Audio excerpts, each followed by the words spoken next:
Hello, everybody. Welcome to this latest edition of K-Hub, Driving Trade Excellence, an initiative of India Business and Trade. This week, we are interviewing Mr. Anand Mirani, Director and Lead Advisor, Simplus, Exim and Corporate Advisory, LLP. International business is very dynamic, ever-evolving, and complex. Anand is one of those passionate professionals who's on a mission to simplify the most complex and ever-evolving industry we perhaps have today, which is international business. He has over 12 years of experience practicing as a strategic and legal business advisor, consultant, and corporate trainer with a passion to empower manufacturers, exporters, importers, and merchant traders to develop, grow, and effectively manage their international business. In all, his experience spans 24 years in various domains: international marketing, global procurement, operations management, administration, customer service, direct sales and marketing with diversified industries, engineering, auto parts manufacturing, machine tools, freight forwarding, express logistics, garments, aviation and airport management, and pharmaceuticals. From bottom to leadership roles in multinationals to MSMEs and SMEs like Jet Airways, Deccan 360, MCure Pharmaceuticals, Eureka Forbes, and Mac Power, CNC, Mr. Anand has played a critical role and developed unique insights to develop and grow these businesses and the people associated with them. He has also nurtured the entrepreneurial spirit in these businesses. He holds a bachelor's degree in commerce and law, and he's also a diploma in entrepreneurship and business management. He's also visiting faculty with leading institutes of management in India, such as Nirma University, ITS Mohan Nagar, Atmiya University, and Ahmedabad Management Association. He has conducted more than 1,100 training programs for corporates, MSMEs, SMEs, and also in association with the MSME TDC, Agra Ministry of MSME, and with various industry development and promotion bodies. And he's also a strategic advisor of international business for many organizations. Today, we are going to interact with Mr. Anand Mirani on the potential of cross-border e-commerce, its role in revolutionizing MSME exports in India, typical challenges and questions which MSMEs have when it comes to entering exports via this channel, and also how various stakeholders can play a role in making India a leading player in cross-border e-commerce, which undoubtedly could play a major role in catalyzing our exports and taking us to the $1 trillion export vision set up under the foreign trade policy, which was announced earlier this year. Over to the interview now. Welcome, Mr. Mirani, to this interview session, and it's a pleasure to have you today. Thank you, Viratji, and thank you, Trade Promotion Councils, for this amazing opportunity. I'm really feeling honored and privileged to share the experience. Thank you, sir, and welcome so much. Welcome to the session. Thank you so much for joining. Sir, today we want to discuss with you about cross-border e-commerce and its potential, because recently it has been a major buzzword, and we know that it is simplifying the landscape for MSMEs, and a lot of them would want to be a part of this growing trend to tap the export markets. So, sir, first of all, can you provide a brief overview of what cross-border e-commerce entails and how it differs from traditional export channels to kick off the conversation? Right. So, very first time in the Indian foreign trade policy, a very special chapter has been allocated. Otherwise, it was a part or maybe some guideline, maybe on the Reserve Bank of India master direction, and so on and so forth. But very specific. So there is a clarity on the very intense and the focused approach from the government side. There are many other provisions are also there. There is a specific definition is also there for the e-commerce as well. So that is also very critical factor. It is also mentioned in the foreign trade policy chapter 11. So I consider as a very strategic and creating a big foundation on this. If we consider about the statistics, if government is aiming 2 trillion exports, then there will be a very significant role for this e-commerce export will be there. if we consider about the global e-commerce factors, approximately 26 trillion businesses happening total world around with related to e-commerce. And if we specific to come for the e-commerce exports, approximately FICCI and the other leading the organization, the structures and statistics, if we consider, approximately 7 trillion e-commerce exports would be there by 2027. And I believe that this figure will be, will be definitely overshooted by 2027, the way this digital transformation is happening and everything is happening. So there is a real and amazing opportunity for SMEs and MSMEs there. The accessibility is there. The customer engagement is also amazing there. Whenever people are buying, the experience is something there. And many other elements like we have approximately more than 4.5 billion internet users, mobile phone users. So if we consider this everything, it's amazing. And many other aspects considering Indian SMEs. If we consider about the normal and conventional physical exports, and if we consider the e-commerce exports, almost you can reduce your capital requirement by 1/3. A very small scale business owner, for example, textile owners, if they want to enter, load their product and selling this product to other part of the world, it's very easy and simplified. So amazing opportunities there. Right. Thank you so much for that response, Anandji. Now, I would like to ask if an MSME wants to tap this channel and would obviously have a lot of questions, but a broad overview of what kind of approach they should follow when they are entering into cross-border e-commerce. What do they need to do and what do they need to focus on? There is always, whenever we find opportunities there are some challenges also there. So there may be three basic challenges also there, and I'll discuss about briefly about the challenge and the solutions. It is also there. So challenge is always whenever you discuss about the especially related to exports, the regulatory aspect is always there. Then there is always about the competition, and then there is about logistics situation and the payment part, if we consider. So competition, I feel that SMEs and MSMEs are very comfortable with the competition. Anyway, they are doing it. So competition, it's not to point of discuss. Regarding now the regulations part. So whenever any of the SMEs or MSME would like to transition from the normal physical export and aiding e-commerce as a division or strategic approach. So for example, Amazon or the eBay, they are the platform that creating this space for these MSMEs, and it is very simplified. It's like creating your email account. Very simple process is also there. They are also providing some amazing onboarding platform support is also there. Their platform dedicated team is also there. They will help you. They have various training programs, supporting systems, analysis, and everything. It is there. The second part is related to logistics. So in LCL or the FCL, you are conventional physical export, you like to export something. Discussion is happening there, sampling, technical parameters, and multiple things is there. So it will take 7 days to 3 months time to convert one lead to business.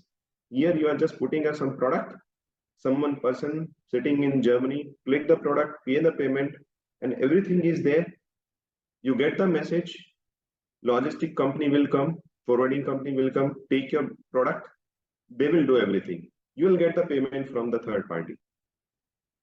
It is there, risk-free. So now the logistic part, which is really costly and complex.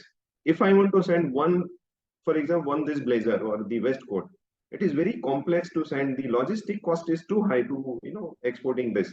But the e-commerce platform made it very simplified and cost-effective. And one waistcoat export, that too also can be profitable. Payment is also simplified. Otherwise, EBRC and EDPMS and multiple other complex things compared to physical export. So everything is simplified. So if the challenge is also there, solution is also there, and government is working on, payment part, policy part, reforms, and everything is going on. And the risk of the payment, that is also been sorted out. So my sincere request to SMEs and MSMEs that take one step, take forward and start, their journey. Maybe every day one thing and one task, and then maybe within 7 days time, then product are loaded on the international platform. Right.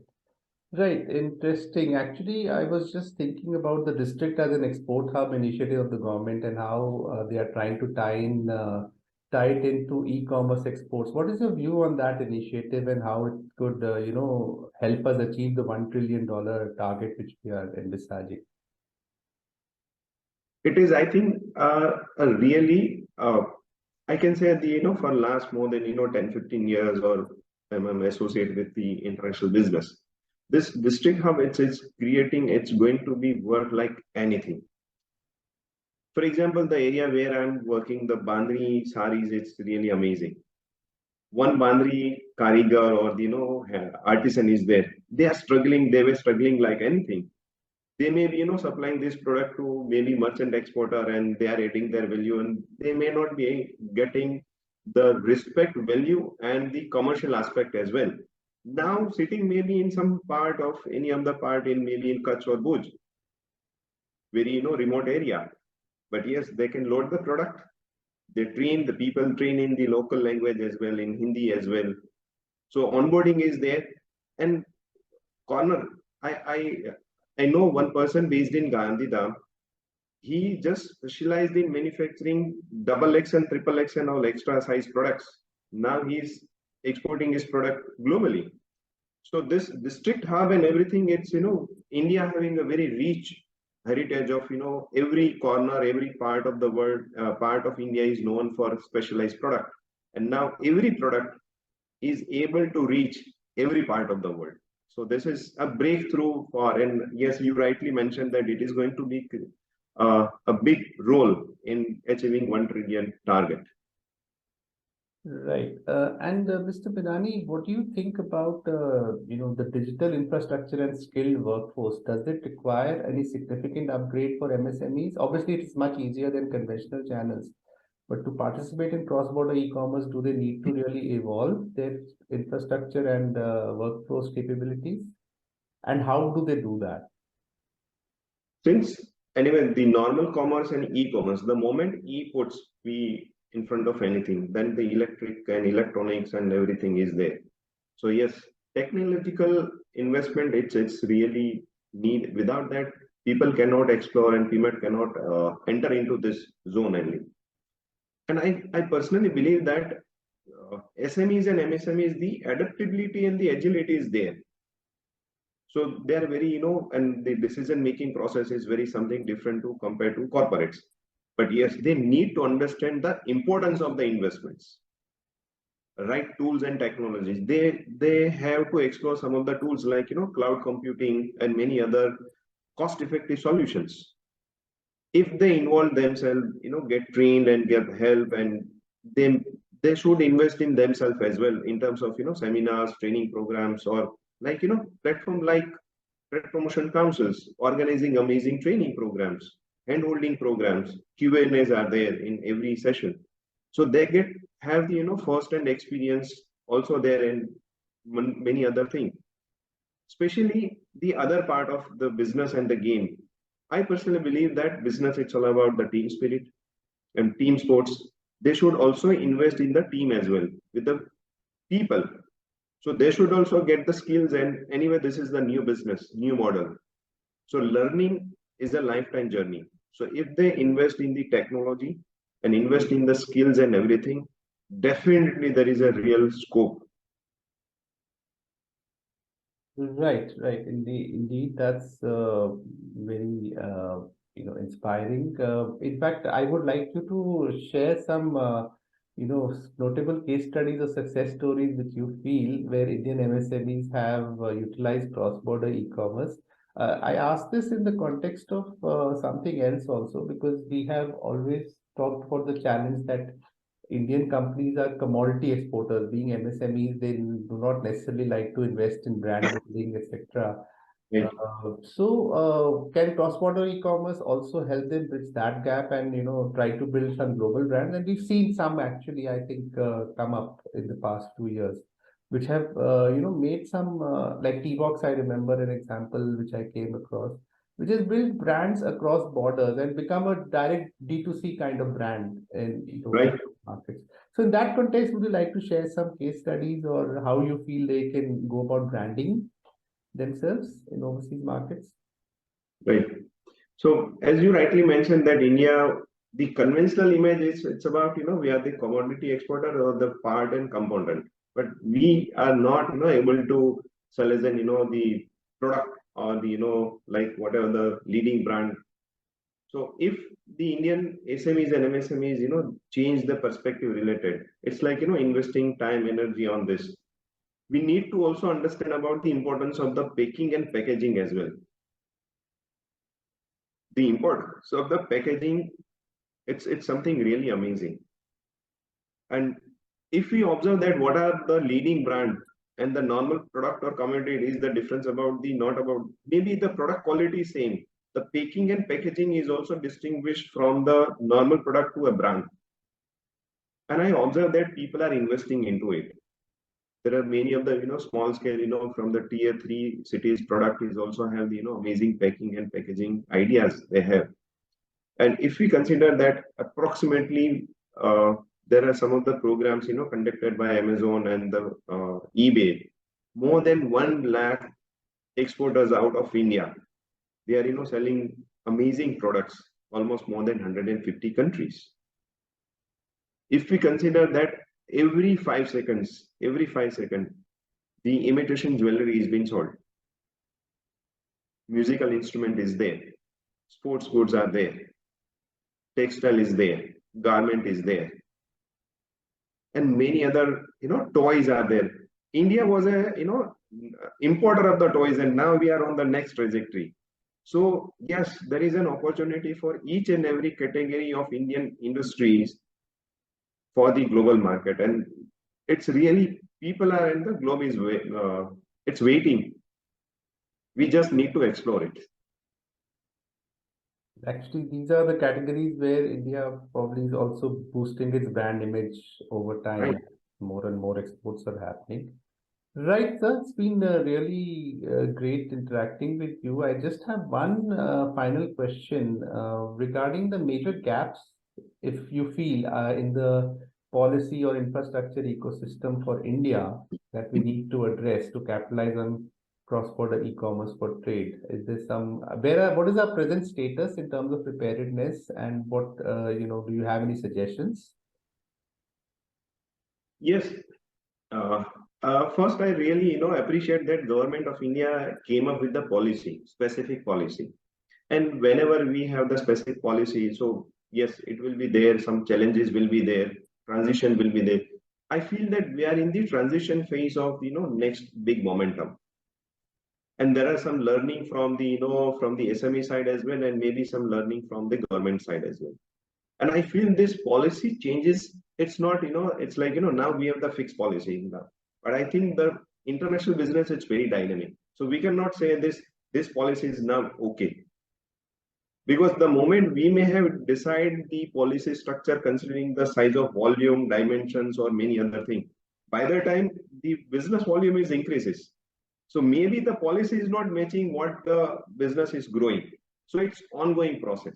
But yes, there are some of the observation that SMEs and MSMEs also come forward to represent themselves as a platform like you, where you can represent the government. So there could be ease of some policy regulations related to exporting products as well.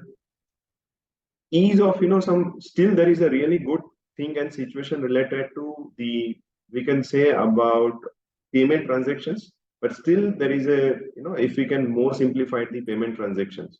Anyway, the cross currency transactions, the cost of it, every transaction there is a minimal cost is there.